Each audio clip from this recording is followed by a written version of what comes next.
Bienvenue, je suis ravie d'être parmi vous aujourd'hui pour cette deuxième édition du Forum du Management Durable et de modérer cette table ronde dont le thème aujourd'hui, est-ce que je vais y arriver? Oui, c'est super, est la contribution des différentes fonctions de l'entreprise à la gouvernance responsable. Et pour celle-ci, j'invite à me rejoindre Monsieur Sébastien Dubas de la Fondation Ethos, Madame Nathalie Toupanos de Carandache, Monsieur Manuel Martinez de Suisse Soja et Madame Nathalie Brender de la Haute École de Gestion. Merci. Vous pouvez prendre place. Moi, je vais me mettre au bout, je pense. Ça vous va? Ah, est-ce que j'ose? Merci. Comme ça, je peux tous vous voir. Alors, je vais faire une brève présentation de nos intervenants et intervenantes avant qu'on commence. Donc, Madame Nathalie Brender est professeure ordinaire et responsable de la filière d'économie d'entreprise à la Haute École de Gestion de Genève. Elle est experte reconnue dans les domaines de la RSE, de l'audit, de la gestion des risques et de la finance, mais aussi dans l'intégration des nouvelles technologies dans la gouvernance des entreprises. Monsieur Sébastien Dubas a rejoint la Fondation Ethos en 2017 en tant qu'analyste gouvernance et opère depuis 2021 en tant que Communication and Project Manager. Et avant cela, Monsieur Dubas était journaliste économique pour le journal Le Temps. Pour rappel, l'objectif de la Fondation Ethos est d'aider les institutions de prévoyance à investir de manière durable et responsable en tenant compte des critères environnementaux, sociaux et de gouvernance, mais aussi de faire de la sensibilisation, notamment sur l'importance de la gouvernance responsable des entreprises.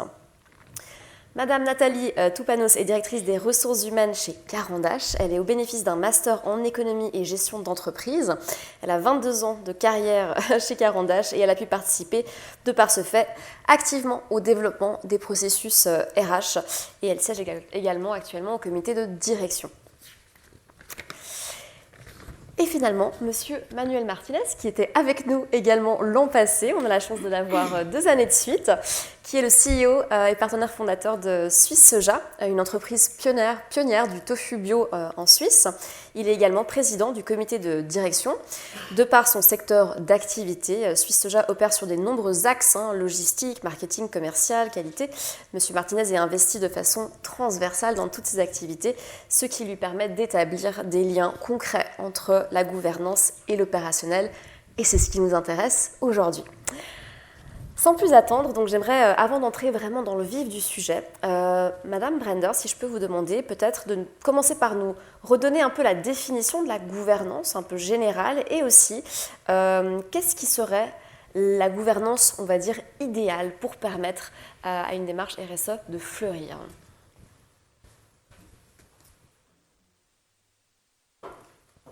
Voilà, je pense que vous m'entendez. Bonjour à toutes et à tous. Alors, la gouvernance d'entreprise, de manière vraiment très simple et très schématique, c'est la manière dont une entreprise est gérée, dirigée et contrôlée, pour faire vraiment très simple.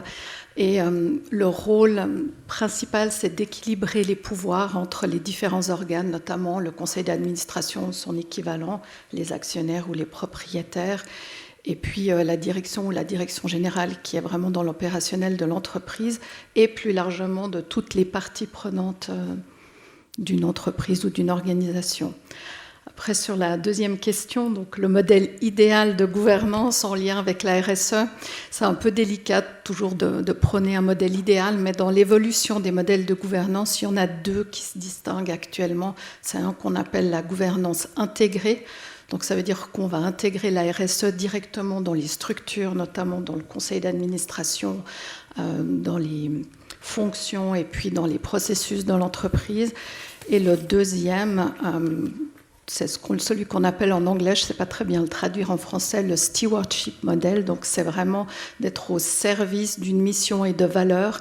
L'analogie qu'on montre souvent, ce sont des fondateurs ou des fondatrices qui sont animés de très fortes convictions et qui créent l'entreprise à l'image de la RSE ou qui la transforment de cette manière-là. Donc il y a une vision à long terme très forte. C'est plutôt pour des entreprises, par exemple, familiales, ou un exemple qui est souvent cité, qui était parmi vous à différentes occasions dans ces un moment de management durable, c'est Patagonia, un exemple d'entreprise qui a passé la main à un trust et puis à une organisation à but non lucratif comme propriétaire de l'entreprise. Et donc là, on est vraiment sur un modèle très animé de l'intérieur.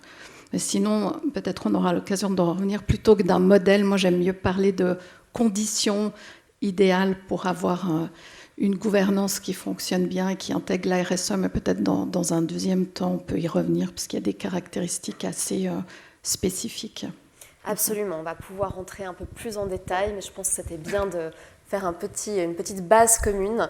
Et d'ailleurs, Monsieur Dubas, pour vous, je pense aussi que vous pouvez peut-être nous apporter une forme de complément sur votre vision d'une bonne gouvernance ou d'une gouvernance responsable en entreprise.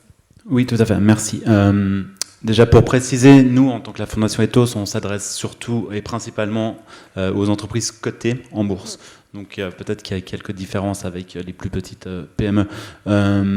Pour nous, Ethos, qui accompagnons les caisses de pension et les institutions de prévoyance pour les encourager et les aider à investir de manière durable et responsable, la gouvernance fait partie, c'est le socle vraiment de toute entreprise qui se veut durable ou responsable. C'est-à-dire que si on espère avoir une entreprise qui gère correctement ses enjeux environnementaux et sociaux, il faut qu'à la base de l'entreprise, au niveau de la direction et du conseil d'administration, on soit conscient de ces enjeux et qu'il y ait une volonté de les gérer le plus correctement possible. Donc, pour savoir quels sont les critères d'une bonne gouvernance, il y a toute une série de critères auxquels on peut prêter attention. Il y a la composition du conseil d'administration, l'indépendance de ses membres ou non, mais également les conditions des systèmes de rémunération, par exemple.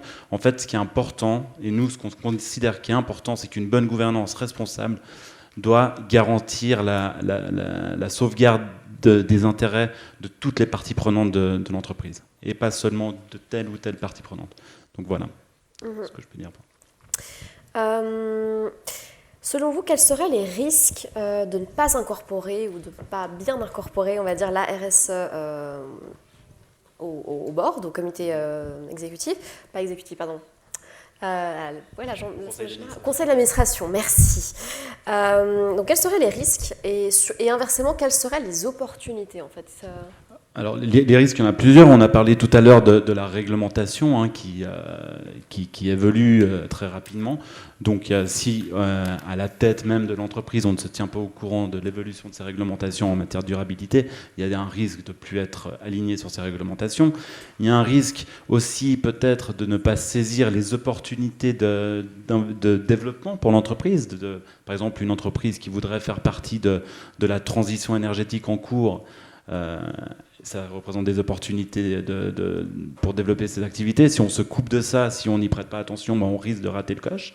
Ça représente aussi un risque de ne pas attirer une certaine catégorie d'investisseurs. Aujourd'hui, on le sait, les investisseurs, et malgré ce qui peut se passer actuellement aux États-Unis, on parle beaucoup de l'ESG backlash, donc du backlash, du retour de bâton anti-durabilité, mais la grande majorité des investisseurs, notamment institutionnels aujourd'hui, prêtent toujours une grande importance à ces critères de durabilité. Donc si nous en tant qu'entreprise, on n'y porte pas une certaine importance, on risque de se couper d'une certaine frange d'investisseurs, mais aussi des talents de demain.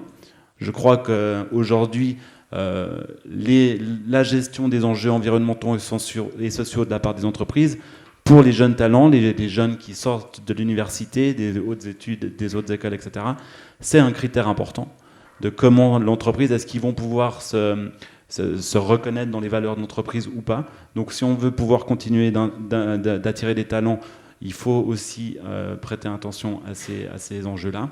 Nous, on le voit rien qu'à notre échelle. Aujourd'hui, les jeunes qui postulent chez nous, c'est pas que des critères financiers, d'évolution de carrière qui rentrent en jeu, mais aussi des critères sur la façon dont on gère nos enjeux environnementaux et sociaux. Donc je crois que c'est important. Donc voilà, ça c'est déjà quelques risques que je vois. Et oui, surtout de se couper, de ne pas être attentif à la transition en cours, et de rater le coche. Je pense que ça c'est très important. C'est intéressant ce que vous dites sur les employés de demain qui sont vraiment intéressés ou en tout cas pour qui c'est important en fait que ces critères, ces préoccupations soient au cœur de l'entreprise pour laquelle ils travaillent.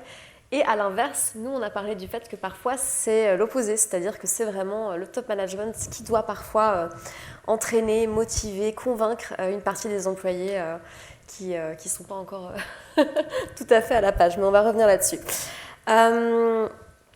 Je voulais voir aussi, Madame Toupanos, on voit qu'une bonne gouvernance comprend une bonne communication entre les différents acteurs de l'entreprise.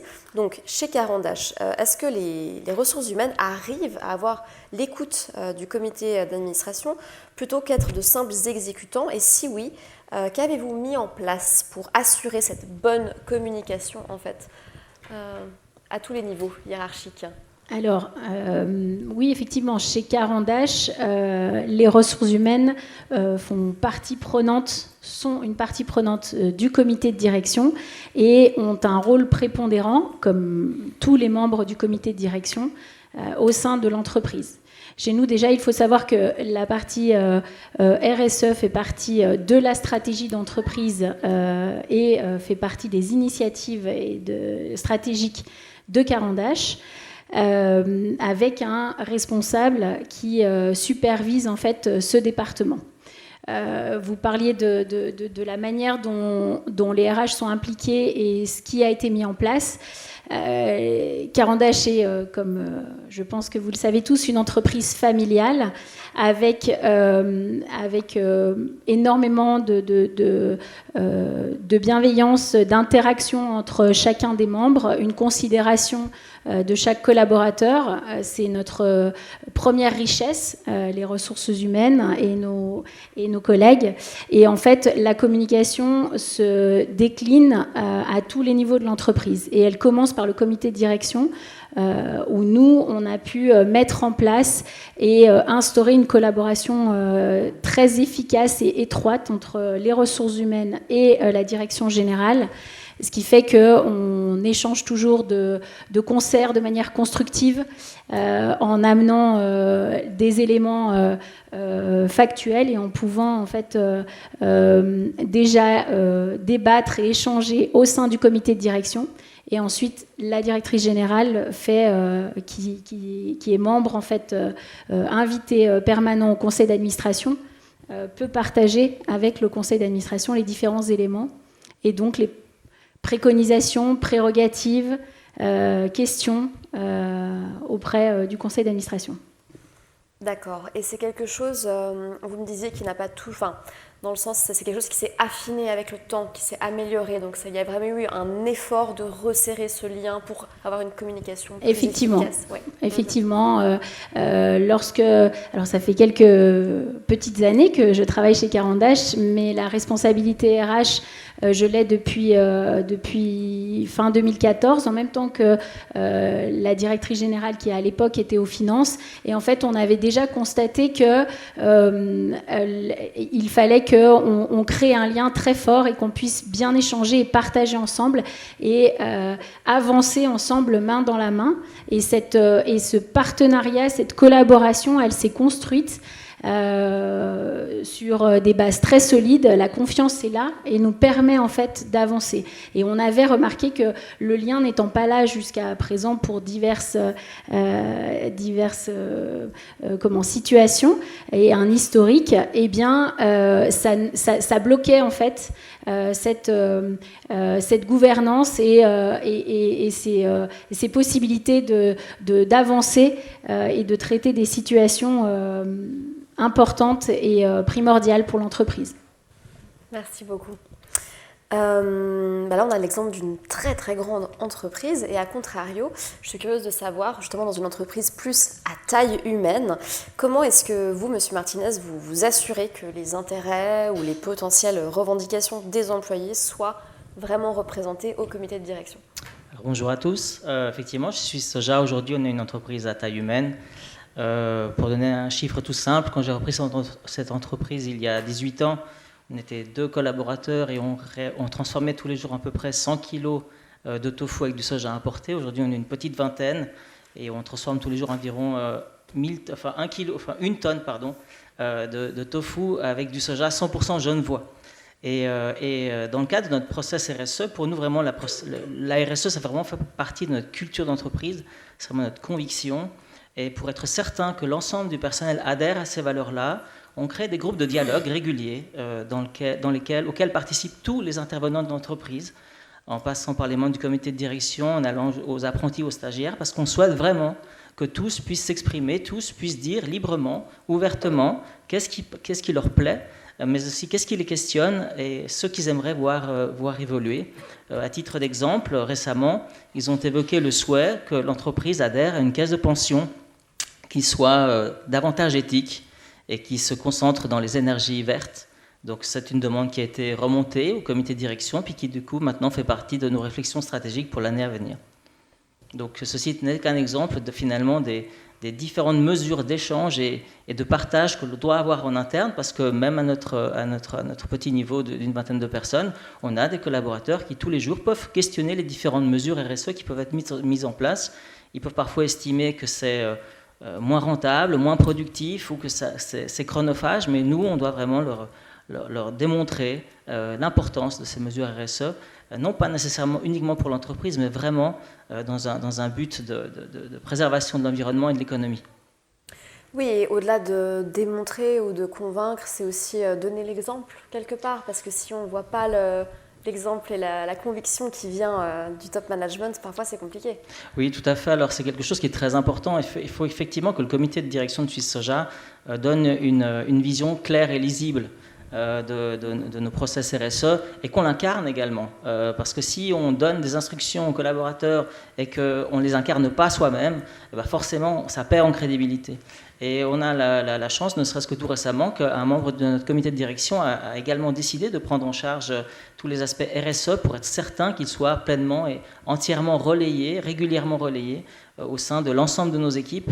Et quand je dis l'ensemble de nos équipes, vraiment ça va de tout le personnel de l'entreprise, que ce soit un simple stagiaire qui n'est là qu'une semaine ou deux, on lui explique quelles sont nos valeurs et pourquoi est-ce que les principes de RSE sont importants et pourquoi il faut les respecter. Merci beaucoup. Et en parlant de l'importance de cette communication, Madame Toupanos, comment est-ce que les RH s'assurent d'être investis et à l'écoute de finalement un peu tous les départements confondus dans l'entreprise afin d'assurer justement cette bonne... On a des échanges très réguliers entre départements, des séances hebdomadaires, principalement avec la partie production et la partie technique. Donc on est partie prenante des échanges pour pouvoir être au plus proche en fait de nos collègues et des collaborateurs et pouvoir adresser les différents points qui nous remontent ou inversement, une communication fluide, faire redescendre un certain nombre d'informations pour pouvoir progresser ensemble, tenir au courant et informer nos collaborateurs. Donc c'est un travail, je dirais, de terrain, une proximité. Nous sommes à l'écoute et en fait disponibles, accessibles. Et c'est cette accessibilité et ces échanges réguliers qui ont créé en fait à nouveau un lien qui est important, qui permet en fait de libérer un petit peu la parole et de donner la possibilité aux collègues d'échanger librement et de faire remonter les sujets qui les préoccupent et d'aller chercher les informations, je dirais aussi à la source. Donc je pense que la communication est un élément très important, vous le disiez aussi, et de montrer, de faire cascader un certain nombre d'éléments. Aussi bien du comité de direction vers le terrain qu'inversement en fait. Merci. Si vous avez quelque chose à ajouter ou réagir, n'hésitez pas. On peut s'éloigner aussi de ma liste de questions et échanger. Justement, je voulais revenir à la fondation Ethos avec Monsieur Dubas. Est-ce que au travers de vos activités, de tous les échanges que vous avez, parce que vous êtes en communication très proche avec beaucoup d'entreprises, est-ce que vous attestez d'une évolution de la présence de la RSE dans la gouvernance, et si vous avez des exemples à nous donner? Oui, alors nous c'est vrai qu'on dialogue beaucoup avec les conseils d'administration des entreprises cotées. Pourquoi ? Parce qu'en tant qu'actionnaire, finalement, on a un droit de regard sur le conseil d'administration parce que chaque année, on est amené à valider ou à réélire les membres du conseil. On n'a pas de droit de regard sur la direction, par exemple, qui est du ressort du conseil. Donc c'est pour ça qu'on échange beaucoup avec les conseils d'administration, notamment sur les enjeux environnementaux et sociaux. Et c'est vrai que depuis, en tout cas moi ça fait 10 ans que je suis là, mais même peut-être plus récemment encore, on voit une forte évolution sur ces questions liées à l'environnement et au social. Et c'est des compétences de plus en plus recherchées pour les membres des boards. On le voit aussi pour les entreprises, certaines communiquent sur la matrice des compétences des administrateurs et administratrices qu'elles recherchent. Et on le voit de plus en plus que les enjeux, les questions liées à la durabilité font partie des compétences recherchées. Donc ça, on le constate vraiment. C'est important, je crois, parce que finalement, quel est le rôle d'un board, notamment en Suisse ?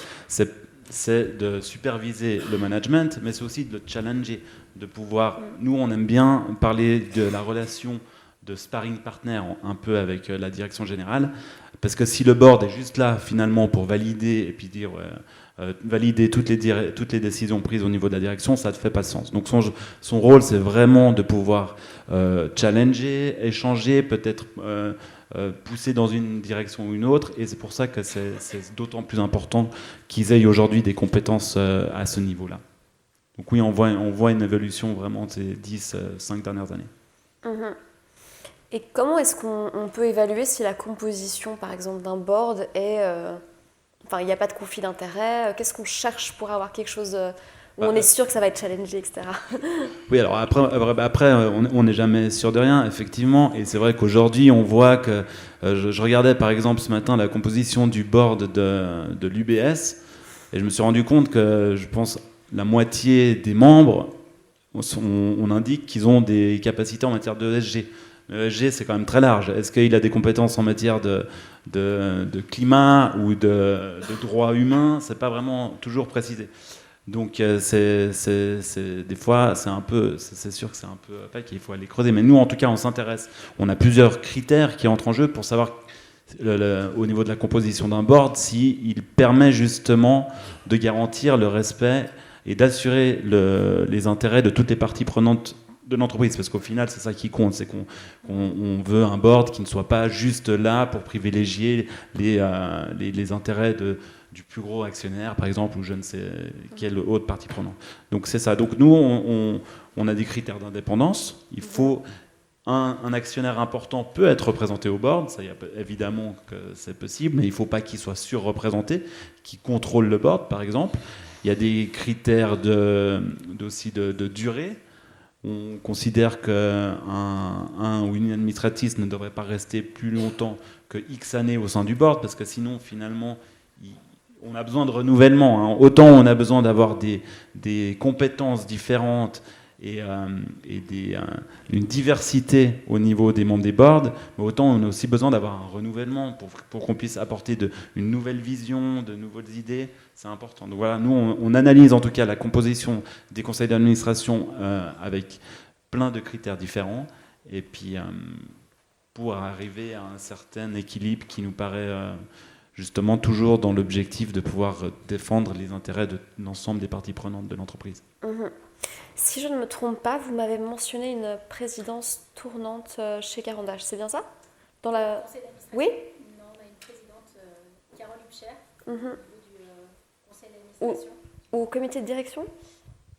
Au comité de direction, non, il n'y a pas de présidence tournante. Il y a une directrice générale qui siège, qui est là au comité de direction. La présidente est aussi régulièrement présente aux séances, mais il n'y a pas de présidence tournante. D'accord. My mistake. Pardon, j'ai rebondi. Et pour continuer sur cette thématique de l'évolution de la place de la gouvernance, Madame Brender, est-ce que vous avez pu attester d'une évolution ? Si oui, laquelle ? Alors, oui, il y a une évolution, notamment en Suisse. Hein, M. Dubas l'a dit, sur les 20 dernières années, on peut effectivement examiner la composition des conseils d'administration. Ça, c'est une manière de faire. Une autre qui est souvent utilisée, c'est aussi de regarder s'il y a des comités au sein du conseil d'administration qui traitent de manière spécifique des questions environnementales et sociales. Puis là aussi, on constate une progression sur les entreprises du SMI en Suisse notamment.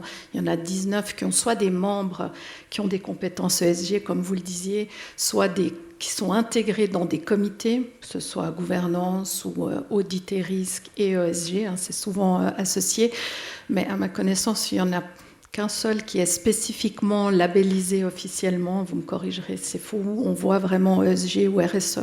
Donc on constate une progression, mais à nouveau à l'intérieur d'un conseil d'administration, on peut avoir soit un ou deux champions ESG, donc une ou deux personnes qui ont des compétences spécifiques. Encore faut-il savoir lesquelles. Les compétences en biodiversité sont naissantes, celles qu'on voit le plus, c'est en environnement, enfin des compétences environnementales.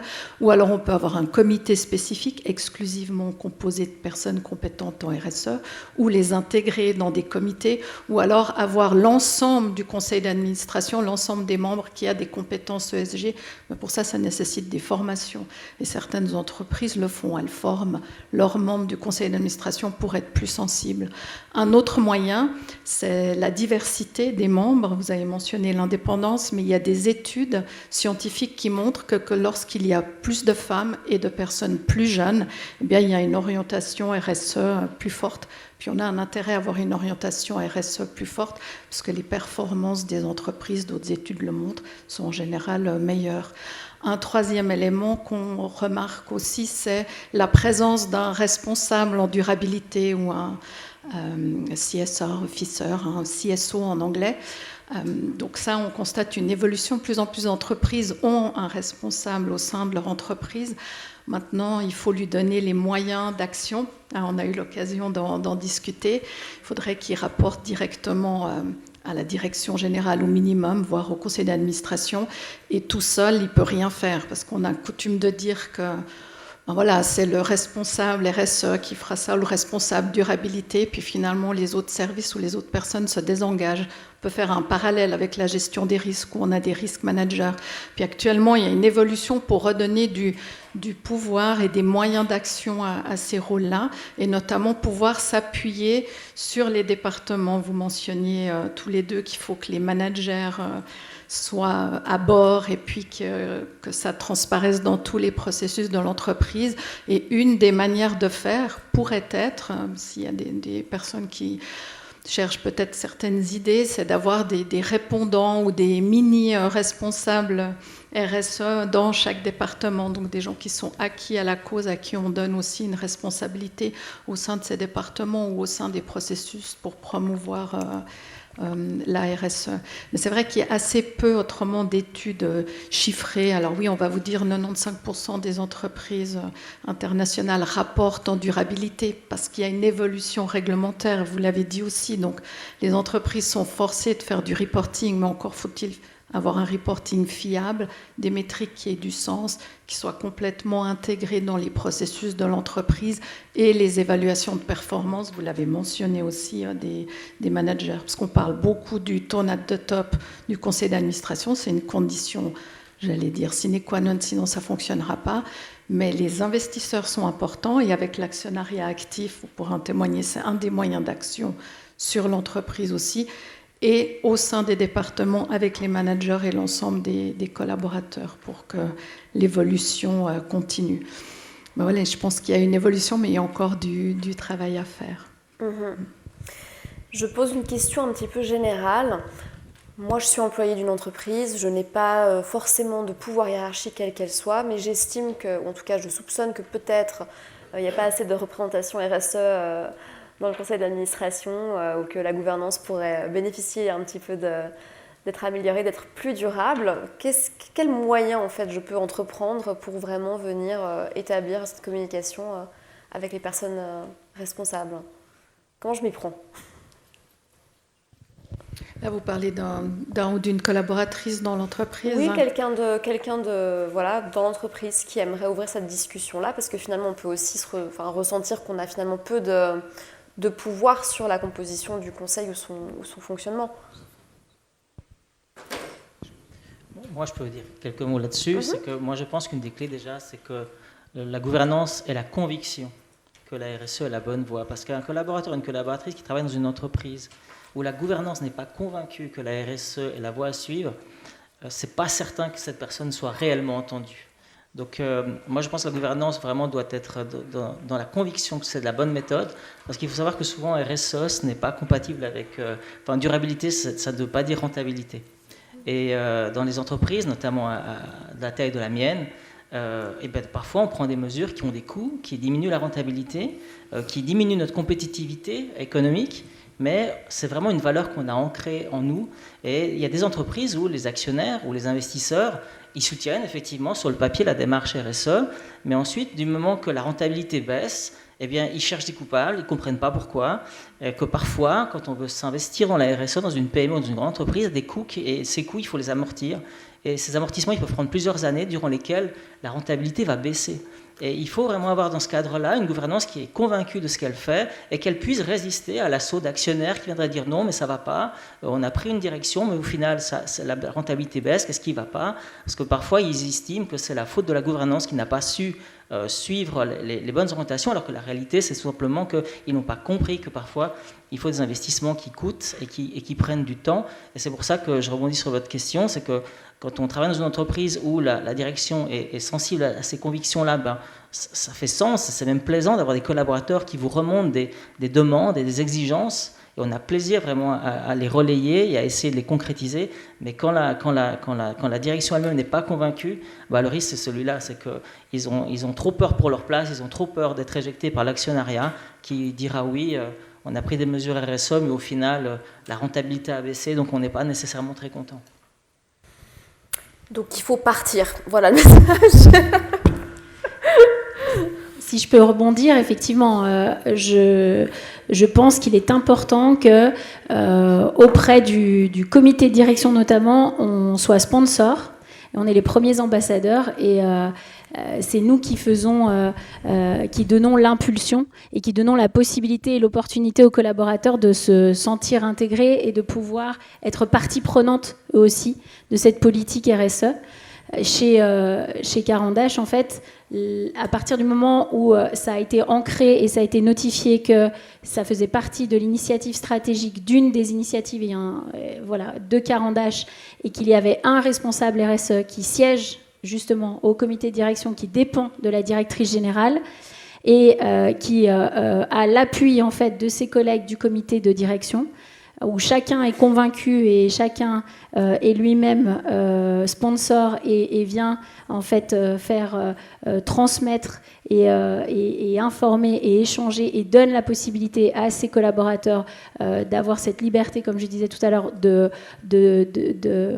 parole.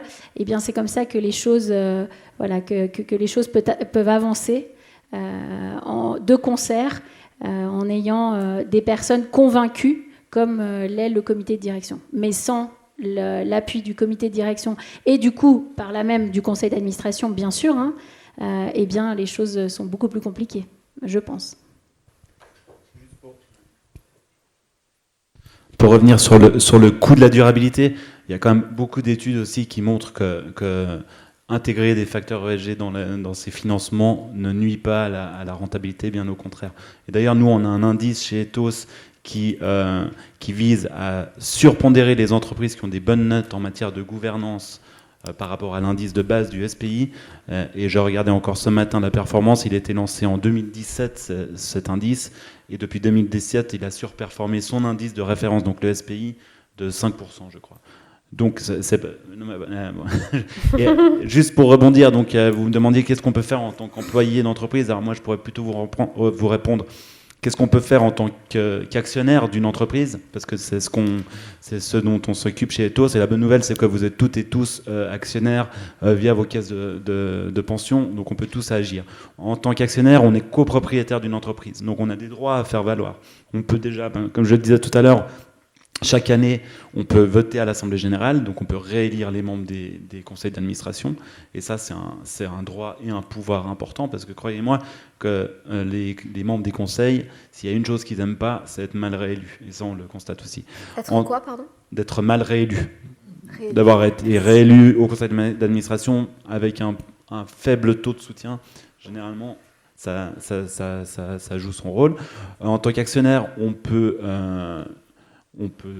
dialoguer avec l'entreprise dont laquelle on est copropriétaire, on peut engager le dialogue, et c'est ce qu'on fait chez Ethos. On essaye de regrouper autour de nous des caisses de pension pour aller ensuite engager le dialogue avec les entreprises sur des sujets environnementaux et sociaux et leur demander de faire évoluer leurs pratiques.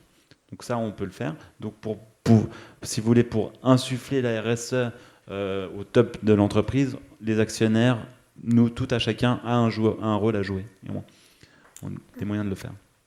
Je crois que Mme Brenner veut ajouter. Je voulais ajouter, vous avez mentionné des entreprises qui sont déjà engagées dans la RSE, mais pour un collaborateur ou une collaboratrice dans une entreprise qui n'est pas engagée dans la RSE, les moyens d'action, ça dépend de la taille de l'entreprise. Si on est dans des grandes structures, on peut être actionnaire, agir comme actionnaire. On peut aussi, souvent il y a des canaux pour donner des idées ou solliciter des membres de la direction ou du conseil d'administration. Donc dans les grandes entreprises, ça existe, et des moyens qui peuvent être utilisés. Puis dans les plus petites structures, notamment les PME, ça peut être l'occasion aussi d'engager un dialogue avec la direction, s'ils n'y ont pas pensé ou s'ils n'ont pas voulu se lancer dans une démarche RSE pour des raisons peut-être infondées de coûts énormes. Donc ça peut être un des moyens. Puis on peut toujours solliciter le conseil d'administration pour faire mettre un point à l'ordre du jour. Souvent, on n'y pense pas ou on ne veut pas le faire, mais c'est possible. Donc c'est un moyen qui peut aussi être utilisé pour essayer d'amener la RSE à l'agenda d'entreprises qui ne seraient pas encore engagées dans une telle démarche. Je souhaitais réagir à ce que vous avez dit parce que je partage ce que vous faites chez Ethos et je trouve très bien qu'effectivement, comme vous avez dit, vous intervenez auprès d'entreprises qui sont cotées. Nous, en tant que PME, ce qu'on peut constater, comme je le disais tout à l'heure, c'est qu'il faut faire preuve, la direction va faire preuve de conviction, mais aussi de résilience, parce qu'à notre échelle, en tant que PME, la RSE, ça induit des coûts qu'on ne peut pas répercuter nécessairement complètement sur le prix du produit qu'on vend ensuite aux consommateurs. Et du coup, par rapport à certaines entreprises qui ne sont pas RSE, et je le déplore, eh bien, on a des marges qui sont plus faibles. Et en plus, on a des coûts en rayon qui sont plus chers. Et là où il faut parfois faire preuve de résilience et de conviction, c'est qu'on a parfois des consommateurs qui nous félicitent pour nos démarches RSE, mais au final, quand ils se retrouvent en rayon, en tête à tête avec leur porte-monnaie, et qui doivent faire le choix entre le producteur de tofu qui est investi, qui est local, qui travaille du soja 100% genevois, et un autre producteur qui importe, mais dont le produit est vendu moins cher en rayon, eh bien il choisit le produit moins cher en rayon. Et c'est pour ça que je dis que la RSE, c'est vraiment une forme de conviction, parce que, comme je l'ai dit en introduction, moi ça fait 18 ans, j'ai repris cette entreprise, on produisait 100 kg de tofu par jour avec du soja importé. Aujourd'hui, on produit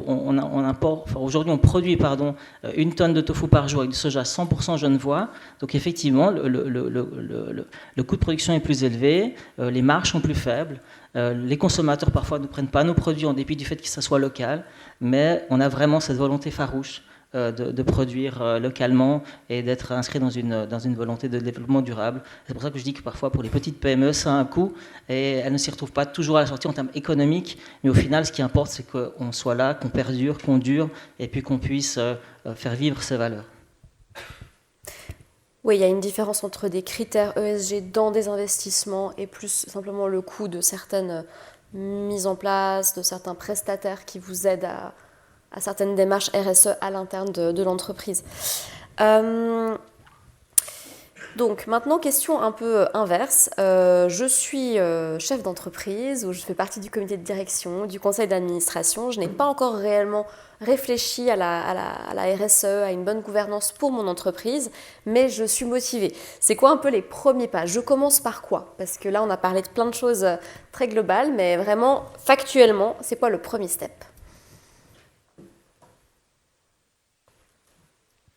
Voilà, c'est à moi qu'incombe cette la question, et je pense qu'on pourrait tout à fait poser la question aux deux représentantes des entreprises qui seraient plus à même de dire comment ils ont procédé dans le cadre de leur propre entreprise.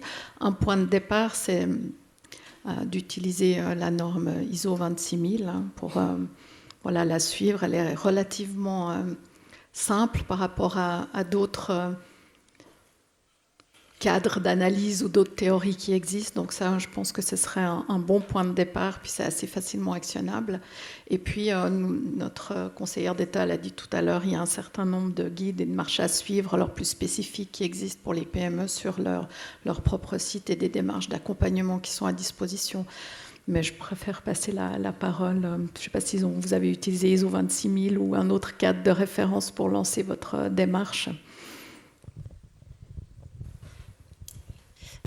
Alors oui, effectivement, c'était un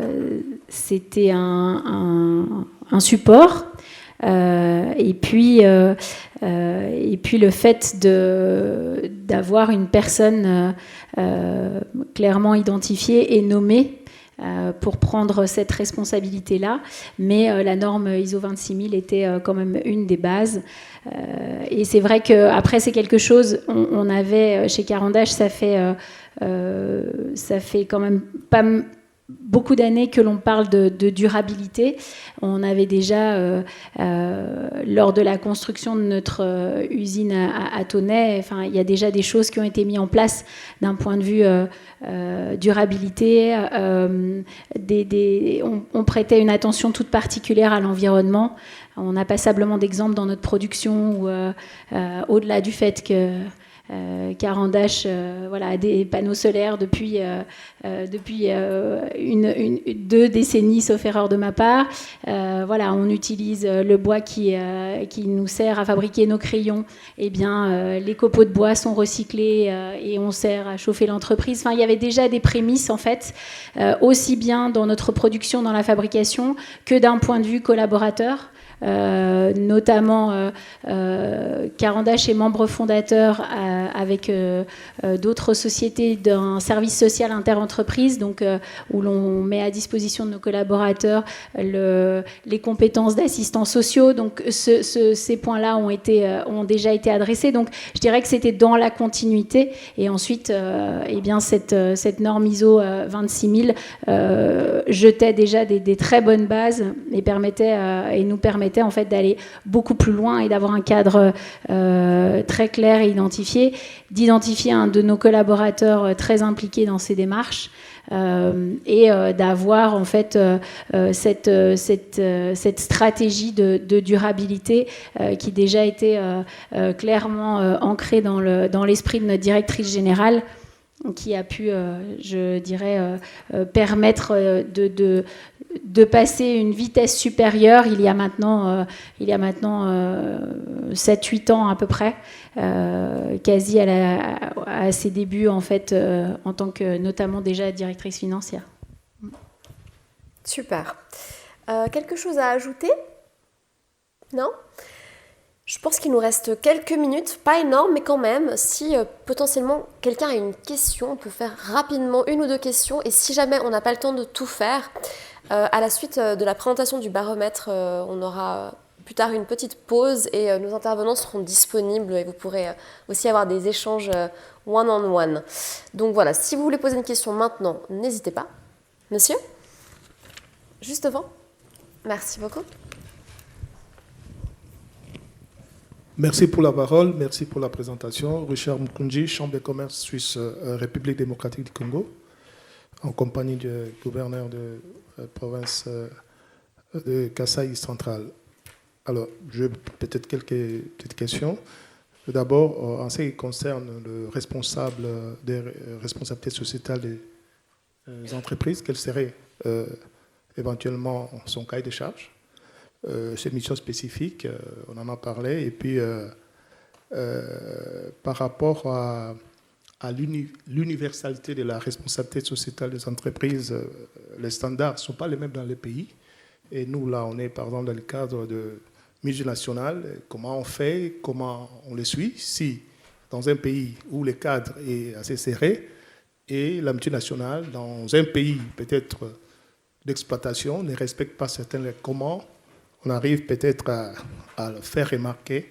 Je me rappelle qu'ici, il y avait une initiative multinationale responsable. Comment on se positionne par rapport à ces questions-là? Et puis, peut-être la dernière question, c'est les coûts. Quand on fait la démarche de la responsabilité sociétale des entreprises, il y a quand même un coût. Comment on les sert dans les bilans, je ne sais pas, dans les comptes de l'entreprise? est-ce qu'on peut le dégager et ça va aller dans quelle rubrique? Voilà, juste quelques idées. C'est presque une thèse de master, ça. On va essayer de répondre de façon synthétique et peut-être qu'on pourra aller plus en détail lors d'un échange. Ouais. Quelqu'un aimerait peut-être adresser une des questions? Donc si je résume, quel serait un petit peu le cahier des charges idéal d'un chargé RSE? Comment, si la structure en place du pays en question n'est pas adaptée à certaines démarches, comment, c'était ça? Et ensuite le coût, comment réimpacter les coûts? Super résumé, merci moi. Quelqu'un est inspiré? Allons-y. Je peux répondre partiellement à certaines questions, même si je ne suis pas spécialiste de tous les sujets. En termes de coûts, ça va dépendre du type d'investissement. Parce que dans la RSE, vous pouvez avoir effectivement des coûts qui sont liés à l'infrastructure, du bâtiment, aux énergies. Et là, c'est des coûts qui sont très importants. Donc naturellement, ce sont des coûts qui sont à l'actif d'un bilan et qu'on amortit sur plusieurs années. Et en termes après de choses plus factuelles, comme des coûts moins élevés, des coûts d'exploitation courant, là, ça fait partie d'une charge pure. Et puis naturellement, il faut adapter son prix de revient et puis vérifier si on peut impacter ou pas l'entièreté du coût. Donc ça, c'est pour ma vision de modeste entrepreneur. Et puis en termes de cahier des charges RSE, c'est un peu la même problématique. Ça va dépendre de la volonté de l'entreprise. Est-ce que cette entreprise a déjà la taille de l'entreprise, l'activité de l'entreprise? Est-ce que l'entreprise a vraiment la volonté d'être à 100% RSE ou que partiellement RSE, j'ai envie de dire? Une entreprise qui est 100% RSE, c'est une entreprise vraiment qui va tout analyser de A à Z. Que ce soit justement de la structure, du bâtiment, des énergies, aux déchets de l'entreprise, aux simples déchets de bureau de l'entreprise, aux coûts de transport, au coût des matières premières, au coût des approvisionnements. Donc tout ça, ça va dépendre vraiment du temps aussi que cette personne va avoir à disposition, parce que souvent, on ne mesure pas suffisamment la durée qu'il faut pour quelqu'un pour mener un audit complet au niveau de la RSE pour une structure. Donc c'est quelque chose qui est assez chronophage et il faut vraiment donner aussi les moyens à la personne de pouvoir mener l'entier de ses études et d'accepter que parfois il y a des investissements importants à réaliser. Merci. Effectivement, la personne devra, elle se verra confier la stratégie RSE, mais qu'elle ne va pas établir toute seule. Comme on le disait, il faut qu'elle soit épaulée et puis que la direction, notamment générale, vienne l'appuyer. Donc, et ça passe ensuite par, quoi qu'il en soit, un audit. Et puis, ça va dépendre de la taille de l'entreprise, des moyens qui sont confiés à la personne, puisque la RSE est un sujet quand même très vaste. Avec beaucoup d'actions et beaucoup de pistes qui peuvent être identifiées. Vous en avez cité, et donc ça concerne aussi bien la production que la supply chain, que les ressources humaines, enfin à tous les niveaux. Et cette personne ensuite sera en charge de suivre le plan d'action qui découlera de la stratégie qui aura été initiée. Donc le cahier des charges est quand même vaste, donc ça va dépendre de la société, effectivement. Et pour ce qui est des législations en place dans le pays, est-ce que vous auriez peut-être des idées de comment peut-être entrer en discussion, s'investir avec les politiques Par rapport à l'initiative sur les multinationales responsables que vous avez évoquée, qui a été refusée de justesse en faute de double majorité en 2019 ou 2020, je ne me rappelle plus exactement. Mais il y a la deuxième qui a été lancée en début d'année et ils ont récolté les signatures en un temps record. Donc c'est de nouveau en cours de discussion actuellement. Voilà, c'est l'enjeu de la responsabilité des entreprises via leurs fournisseurs sur place. Quelle est leur responsabilité? Ça, je ne sais pas exactement davantage. Non, mais... Bon, disons, pour répondre un peu à votre question, souvent les cadres réglementaires définissent les formes de gouvernance qu'on va avoir au niveau des entreprises dans un pays. Déjà Donc, en fonction des réglementations, des lois que vous avez dans votre pays, ça va contraindre le fonctionnement des entreprises, le fait qu'il y ait un conseil d'administration, comment on fait un reporting, etc. Donc ça va dépendre vraiment d'un pays à l'autre. Donc c'est le cadre réglementaire qui va donner les bases de la gouvernance d'entreprise. Puis après, à l'intérieur de ça, vous pouvez avoir d'autres réglementations spécifiques qui vont encourager la responsabilité sociétale des entreprises ou des critères environnementaux, comme ça a été le cas en Suisse. On a eu une évolution du cadre réglementaire et il continue à évoluer, puis il va continuer à évoluer, puis on voit que c'est souvent ça l'élément déclencheur, c'est-à-dire quand il y a une législation qui est en préparation et dès le moment où elle est mise en œuvre, si on regarde, et puis vous pourrez me contredire si vous n'êtes pas d'accord, après si on regarde dans l'évolution des conseils d'administration, des activités qui ont été mises en œuvre, on voit qu'il y a eu la préparation de cette nouvelle législation, puis après, lorsqu'elle est entrée en vigueur, encore une montée en puissance. Donc moi, je ne connais malheureusement pas le cadre réglementaire en vigueur dans votre pays, mais c'est certainement ces éléments-là qui vont conditionner la forme de gouvernance et puis après l'évolution des pratiques en matière de RSE. Au-delà des éléments, on va dire, opérationnels, d'avoir un responsable RSE à qui on donne les moyens pour son rôle stratégique et opérationnel, parce qu'il a les deux, c'est ça qui fait aussi une difficulté supplémentaire. Donc je ne sais pas si j'ai répondu en partie à votre question.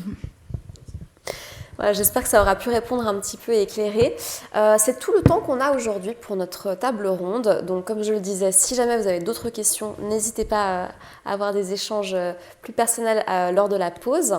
Je vais d'abord vous remercier à toutes et tous pour votre écoute. On espère que ça vous aura plu, le contenu de nos échanges. Et surtout, merci à nos intervenants et intervenantes pour leur présence et pour leur partage d'expériences et de connaissances. Merci beaucoup.